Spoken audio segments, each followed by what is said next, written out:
রুটি বানানোর জন্য আটা দিয়ে নর্মাল পানি দিয়ে একসাথে আর কি এভাবে ডো তৈরি করে নিয়েছি। বেলাবেলি ঝামেলা ছাড়া আজকে রুটি বানাবো সকালের নাস্তা খাওয়ার জন্য। তো এখানে পরিমাণ মতো লবণ, নর্মাল কলের পানি দিয়েছি আর আটা যেটুকু লাগছে আর কি, তো এইভাবে গুলিয়ে নিয়েছি। তো একদম শর্টকাটে সকালের নাস্তা হবে। আর মাঝে মধ্যে কিন্তু এভাবেও রুটি বানিয়ে খাওয়া যায়। আসসালামু আলাইকুম। এই তো সর্বপ্রথম দেখিয়ে দিতেছি আমার হাতের কি অবস্থা।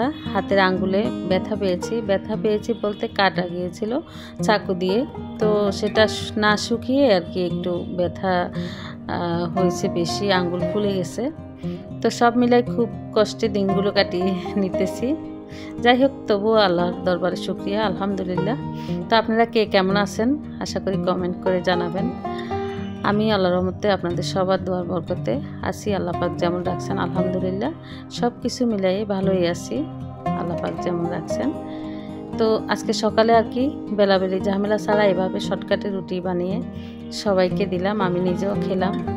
তো আসলে কোনো সমস্যা ছাড়াও কিন্তু মাঝে মধ্যে এইভাবে রুটি বানিয়ে খাওয়া যায়। তো এটা তো একদম রুটির মতো বানিয়েছি, রুটি যেভাবে বানায়। তো প্রথম দেখতে দেখা যায় মনে হয় চিতল পিঠা বানায়, আসলে না। এই তো এইভাবে ডো মাঝখানে দিয়ে চামচের সাহায্যে এভাবে গোল করে ঘুরিয়ে নিলে কিন্তু একটু পরে রুটির শেপ চলে আসে। তো খুবই সহজে হয়ে যায়, আর খেতেও কিন্তু গরম গরম খুবই মজা। একদম ফ্রি বেলুন দিয়ে রুটি বানালে যেরকম হয় ঠিক সেম এরকমই হয়, খেতেও অনেক ভালো লাগে। গরম গরম খেতে পারলে আর কি বেশি মজা হয়, একদম টান টান থাকে। একটু ঠান্ডা হলে একটার সাথে একটা লেগে যেতে চায় আর কি।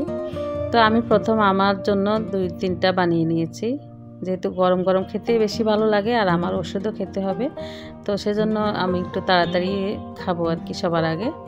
তো একটা ডিম পোস্ট করে নিয়েছি, ফ্রাই প্যান বসিয়ে দিয়েছে চুলায়, একটা ডিম পোস্ট করে নিতেছি আমার নিজের জন্য। সবার প্রথমে আমিই খাবো, তারপর সবাই ঘুম থেকে উঠবে এক এক করে, যারা যখন উঠবে তখন আর কি বানিয়ে দিব। এমনি নর্মালি কিন্তু আমার নাস্তা খেতে অনেক দেরি হয়ে যেত, তো এখন যেহেতু আমার অ্যান্টিবায়োটিক ওষুধ আছে সেই কারণে আমার ওষুধটা একটু তাড়াতাড়ি খেতে হয়, আর নাস্তাও খেতে হয় আর কি টাইম টু টাইম, নাস্তা ভাত যখন যেটা খাওয়া লাগে। আমি যেভাবে রুটি বানিয়েছি এই রুটিগুলোর সাথে একটু আলু ভাজি হলে কিন্তু, সবজি ভাজি শুধু আলু ভাজি ডিমের সাথে এভাবে খেতে পারলে অনেক মজা লাগতো। তো আমার হাতে যেহেতু অনেক ব্যথা, প্রচণ্ড ব্যথা হাতে, তাও কাজ করতে হয়, না করে কি করব, কে খাওয়াবে, খাওয়ানোর লোকজনও তো নেই, আমার মেয়েও বাসায় নাই। তো এভাবে শর্টকাটে চালিয়ে নিয়েছি, ডিম পোস্ট করে দিয়েছি সবাইকে একটা একটা, আর এভাবে সুন্দর করে রুটি বানিয়ে নিয়েছি। তো সকালের নাস্তা খাওয়া শেষ করে অন্য কোনো বাড়তি কাজ আমি করতে পারি নাই, যেহেতু আমার শরীর ভালো না। তো এদিকে আর কি দুপুরে খাওয়ার জন্য ভাত বসিয়ে দিয়েছি, আর আলু ভর্তা, আলু সিদ্ধ করে নিয়েছিলাম, পেঁয়াজ কাঁচামরিচ এগুলো কেটে নিয়েছি। তো আলু ভর্তা এভাবে আমি একটু গুলিয়ে দিয়েছি, ম্যাশ করে দিয়েছি আর কি। তো আমার ছোটো ছেলে পিউকে বললাম, ও মাঝে মধ্যে আসলে ভর্তা বানায়, তো ওকে দিয়ে আলু ভর্তাটা বানালাম আর কি। ওকে বলতেছি এভাবে ঠিকঠাক করে দাও, আমি যা যা লাগে দিয়ে দিয়েছি। নিজের শরীর যতক্ষণ ভালো থাকে দুনিয়ার সব কিছুই ঠিকঠাক থাকে। একটু অসুস্থ হয়ে দেখেন না, কত ধানে কত চাল, তখনই বোঝা যায়। একটু অসুস্থ হলে কিন্তু দুনিয়ার সব কিছু মনে পড়ে, সব অভাব অনটন বোঝা যায়, কাকে দিয়ে কোন কাজ কতটুকু হয় আর কি সেটা বোঝা যায় ভালো।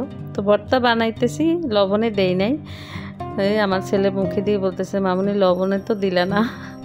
তো আসলে মনে ছিল না প্রথমে লবণ দিতে, তো লবণ দেওয়ার পর ও খুব সুন্দর করে এভাবে ম্যাশ করে নিল।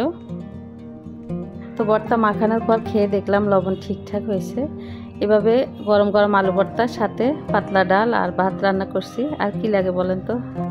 যাই হোক, আজকের সাদামাটা ভিডিওটি আপনাদের কার কাছে কেমন লাগছে কমেন্ট করে জানাবেন।